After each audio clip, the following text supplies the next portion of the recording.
Hello and good morning to you. Making a lot of videos back to back, which back to back meaning day to day to day back to back, which tells me there's some stuff going on, and that's something I noticed in my journals when I was in high school or when I was in college. Is months could go by and there'd be nothing, and then I would have a journal entry after journal entry after journal entry. Sometimes 4 or 5 a day, which would be something was going on. So it's a little. I won't say a red flag or a white flag. We'll say it's a yellow flag. Caution, something's going on. So, a couple things to comment on. Today's April 23rd, 2018. It's Monday 1.343. So we're getting pretty close. Less than a month to my 2-year anniversary. May 13th is my 2-year anniversary for hormones. So, yay me. So yeah, let's talk about some concerns that have me a little jumbled today. Looks like I have a bit of a, oh no, anyway, it's not blush. It's no makeup. Once again, no makeup. I find that I'm wearing less and less makeup, believe it or not. Maybe that's just the way things happen. Um, just not to say I don't care how I look. It's just one of those things. It's, I don't know, maybe I'm more comfortable in my skin. I don't know. Anyway, neither here nor there.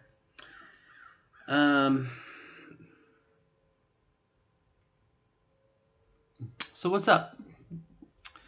Well, a little bit of concern over finances, specifically healthcare finances. As time goes on, as is the course, as is normal, for whenever you have a surgical procedure or you're in the hospital for a couple days,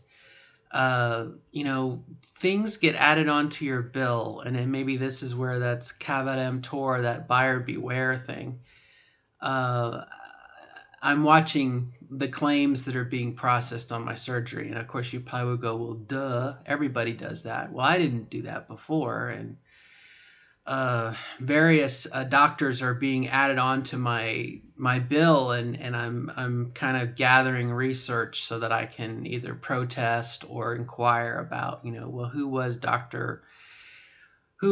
Blue and who is Dr. Green and who is Dr. Red and what did they do and what is this for now? I'm very blessed in that my insurance company is going over everything with a very fine-tooth comb, so I'm very fortunate there. Obviously, any insurance company is not going to just say pay the claim. They're going to want to know information. And they have already rejected some claims. Okay, so it's one of those things. Initially, I knew there'd be a little bit of time, and definitely delay is on my side. The longer that this is caught up in administrative red tape, the better it is for me because I'm paying for my surgery out of my health savings account, which is tied to my paycheck, pre-tax deductions. And so every paycheck that goes by every 2 weeks, more money is being added to the war chest.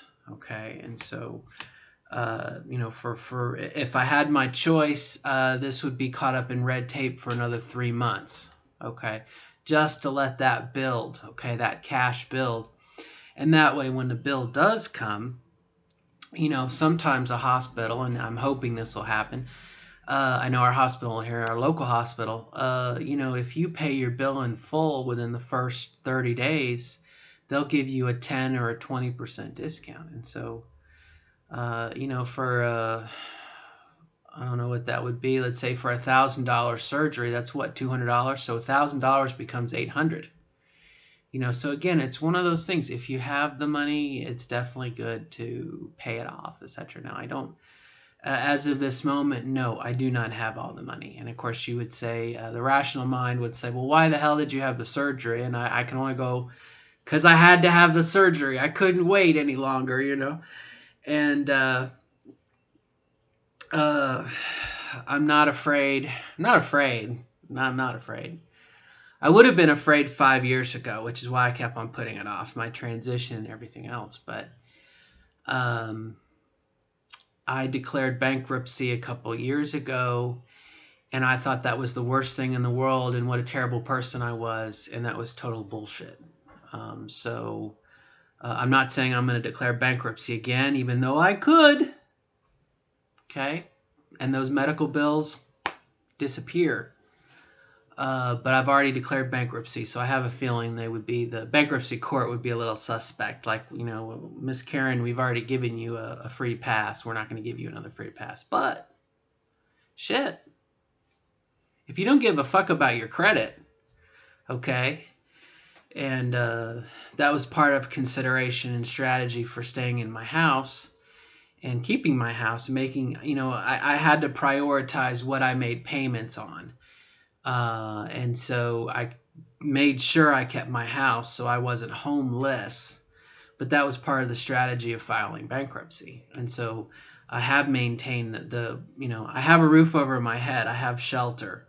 And that's not going to be taken away from me. So thought I'd share that too. And I think on the TV series Orange is the New Black, Laverna Cox, her character committed the crime that she committed that got her into jail was some sort of fraud or something with her credit cards. And so it's an interesting plot point. But again, in reality, I don't recommend it. I'm not condoning it. I'm just saying if you feel like you got to have surgery, have the surgery.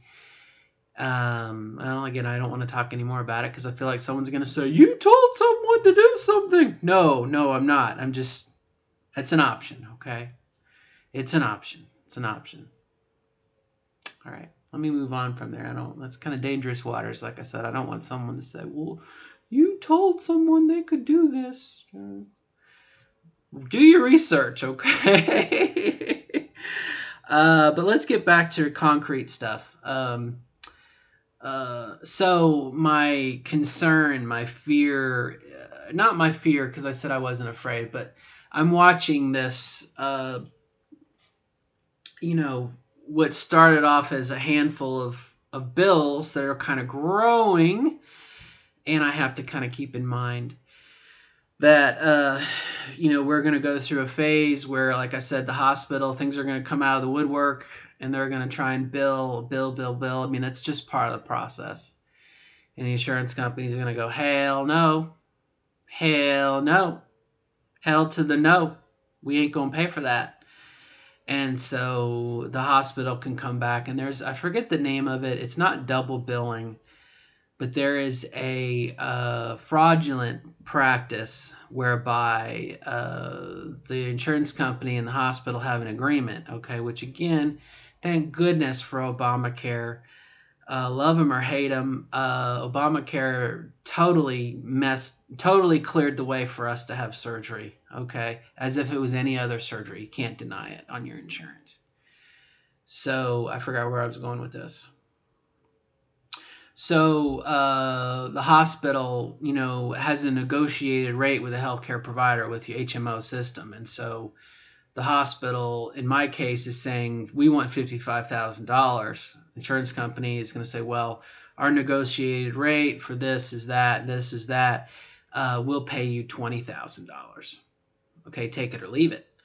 And the hospital, again, it's part of that negotiation process. Well, because of their contractual agreement, the hospital says, okay, we'll take the $20,000. Well, at that point, the hospital cannot come to me and say, hey, your bill is $50, your insurance company paid $20, so you owe us $30. That is illegal. Okay. And I would expect them to try it, okay? Because again, if you're not an informed consumer, you'd be like, oh my gosh, yeah, I guess I'm responsible for $30,000. Well, no, they can't do that. They can try, but again, if you're in the know, you can say no. This is the negotiated rate. I mean, call your insurance company. I'm gonna call my insurance company if it was to happen. It's happened to me within the last year for something else. Let me put it to you that way. So the practice is out there, and it's one of those things that you just have to be aware of it. Be conscious of it. Be a smart shopper. You know what I mean? But perhaps it's fair to say that's some chaos in my life.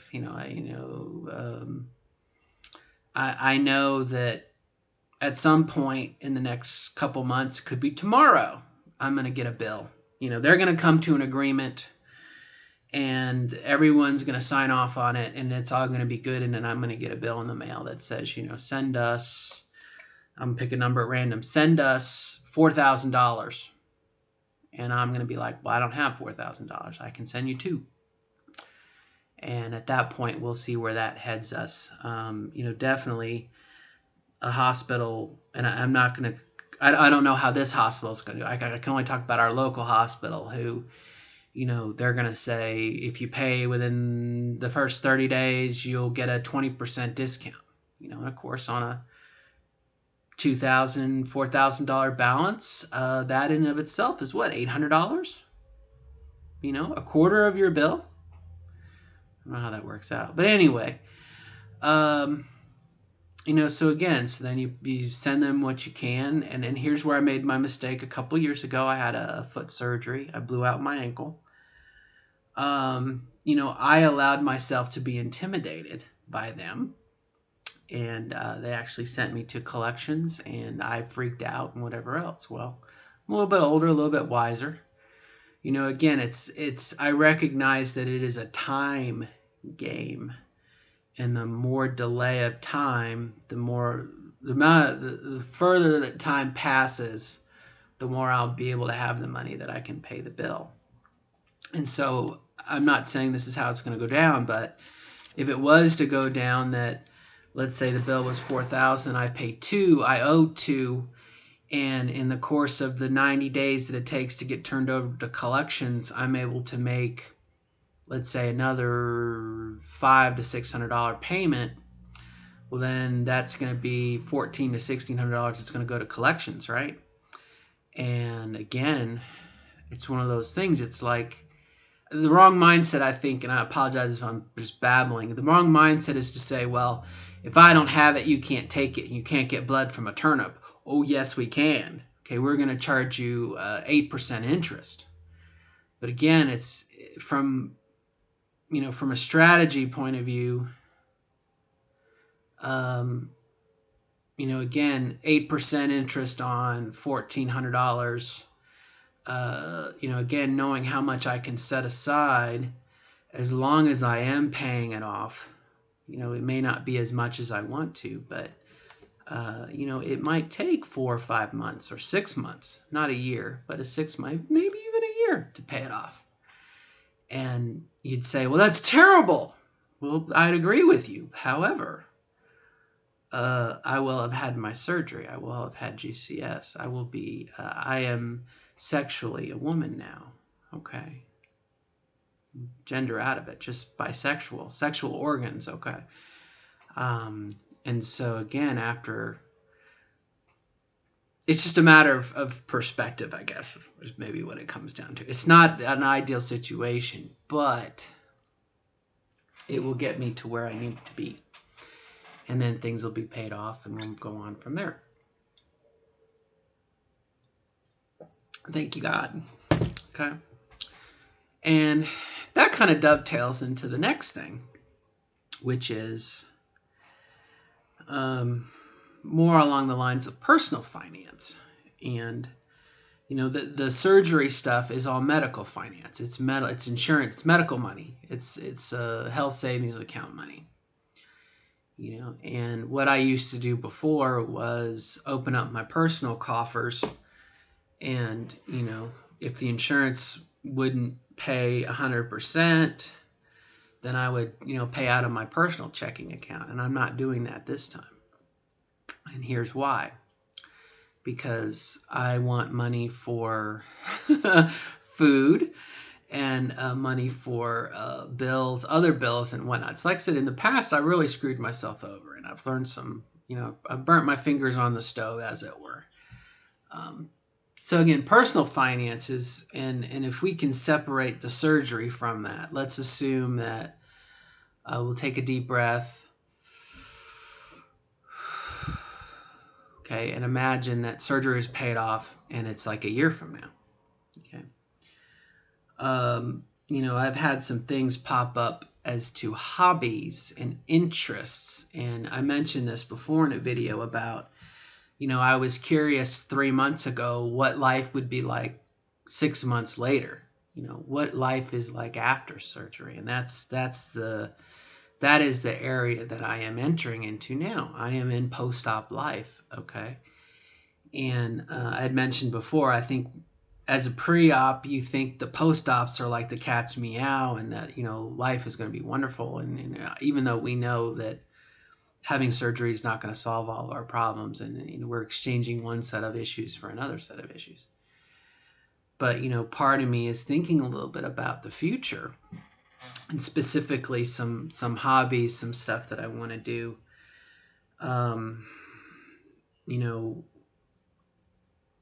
Once my surgery is paid off. And I'll give you an example. Okay. Prior to transitioning about 5 or 6 years ago, I looked into taking drum lessons, become a drummer, drums. And I can remember going down to the music shop with my daughter when she was a toddler. Okay, she was younger, and being talked to by it was a drum shop. Okay, it was a music shop, but it specialized in drums. And looking at different kits. Excuse me, just a sec. I had a kitty cat. I knew that not the Christmas drum set, the little set, but actually a full like 7-shell kit. And different options and whatnot, and it's an investment. And that was a couple of months before the shit hit the fan, and I transitioned and everything else, blah blah blah blah blah. Well, I'm looking at revitalizing some of the things that I wanted to do before I transitioned. Okay, I was a helicopter pilot.